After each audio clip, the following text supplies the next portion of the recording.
my last election. Yeah. After my election, I have more flexibility.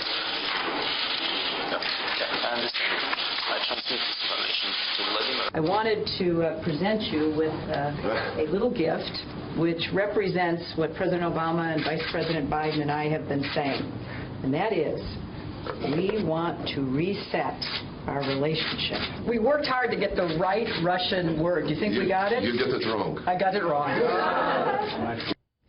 Well, it's President Obama talking about working after the election. He'll have more flexibility, and Hillary Clinton on the reset button. Now, word from Geneva that Secretary Kerry is working closely with his counterpart Lavrov, and they've reached a deal on Syria that the U.S. and Russia can work together and strike ISIS forces on the ground in Syria. A ceasefire is set to start at sundown on Monday in Syria. This, of course, as Donald Trump is coming under increasing criticism for praising Vladimir Putin and talking about working with Russia on that front as well. Let's bring in our panel tonight. Steve Hayes, senior writer for the Weekly Standard. Welcome Clarence Page, Chicago Tribune columnist and member of the Tribune editorial board. Lisa Booth, columnist with the Washington Examiner, and syndicated columnist Charles Krauthammer.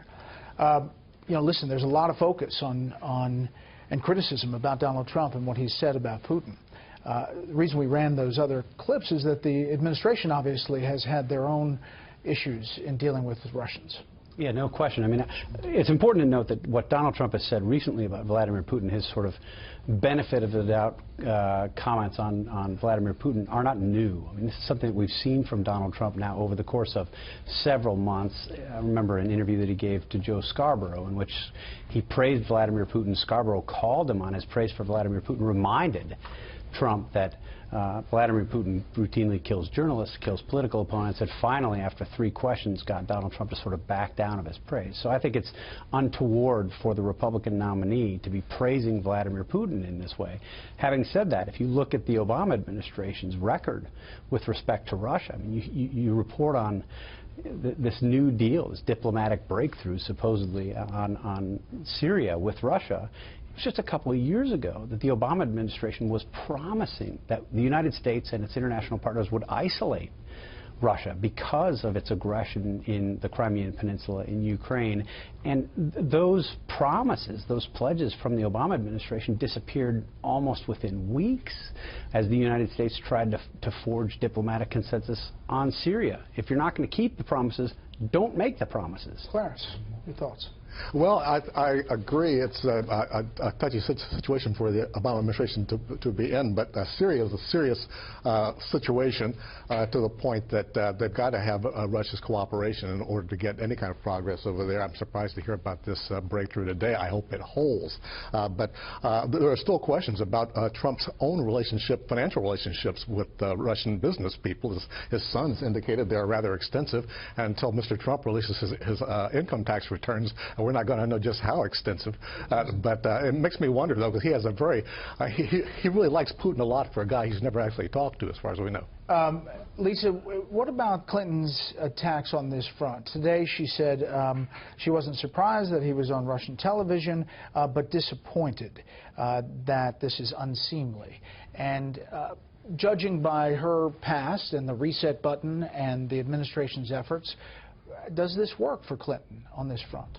Well, Hillary Clinton certainly has her own vulnerabilities in dealing with Russia. As you mentioned, the failed Russia reset, also the fact that Bill Clinton gave a speech in Russia not too long ago, got $500,000 from the speech and a personal thank you phone call from Vladimir Putin himself. So she has her own weaknesses in regards to Russia. That is why Donald Trump should not be giving interviews to Larry King and to Russia today, because what it does is takes the focus away from Hillary Clinton and President Obama's failed policy, and it feeds this fodder that she's putting out about this close relationship between Putin and Trump. And so I think that's sort of a bad move on his behalf, because he's feeding the narrative, and it's not a narrative that he should be feeding. Here's what Kellyanne Conway said this morning about this interview that ended up airing on RT, Russian television.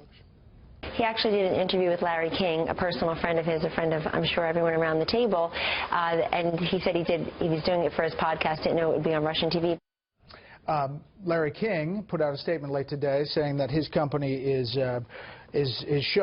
produced and owned by Aura Media, and they're solely responsible for it. And RT, the Russian RT America, is one of several dozen companies licensed to run it. Still a problem for Trump, Charles? Look, whether or not he knew where it was going to appear, I think is irrelevant. It's the content of what he said. Look, 4 years ago, the Republicans nominated, in a year when they could have, should have run against Obamacare, would have been their strongest issue. They nominated the one guy in the country who couldn't bring it up because he created it in Massachusetts. This time, they have an opponent in Hillary who is clearly vulnerable on Russia. The reset was an embarrassment. It was clear at the beginning. It was hopelessly naive. The Russians would take advantage of it. Putin has played Obama like for a fool over the 4 years. Obama actually thinking even 4 years ago, as late as then, that he could deal with Putin, be a tough guy after he's reelected on every front. But the Republicans end up nominating the one guy who can't make this case because of his repeated expressed admiration for a guy who kills his political opponents, jails his opponents, the ones he doesn't kill, took over the press, controls it, and invades sovereign countries.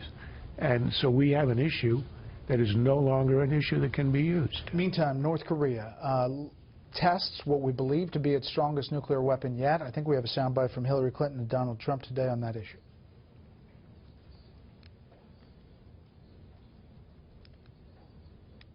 Maybe. Maybe not. Some days you don't. Some days it all doesn't come together. We like that. We like that together. Well, but basically, it was done in secret. Yeah, it was done in secret. Basically, Trump says that this is the fourth of 5 nuclear tests, and 4 of them happened under Hillary Clinton as Secretary of State. Thoughts about this and the seriousness of this issue? Look, it's a very serious issue. I mean, we've seen North Korea with missile tests periodically over the past year, going back even further than that. But these nuclear tests are much more significant, obviously. And if you want to criticize the Obama administration, criticize that approach generally, you can point out that the same person, Wendy Sherman, who originally negotiated the agreed framework back in the 1990s under President Clinton, which Hillary Clinton embraced and has touted as a model for diplomacy, was also responsible for the Iran deal. This is what failed diplomacy looks like. And Donald Trump ought to be hitting this, I think, in every speech he gives, in every conversation he has from now until Election Day.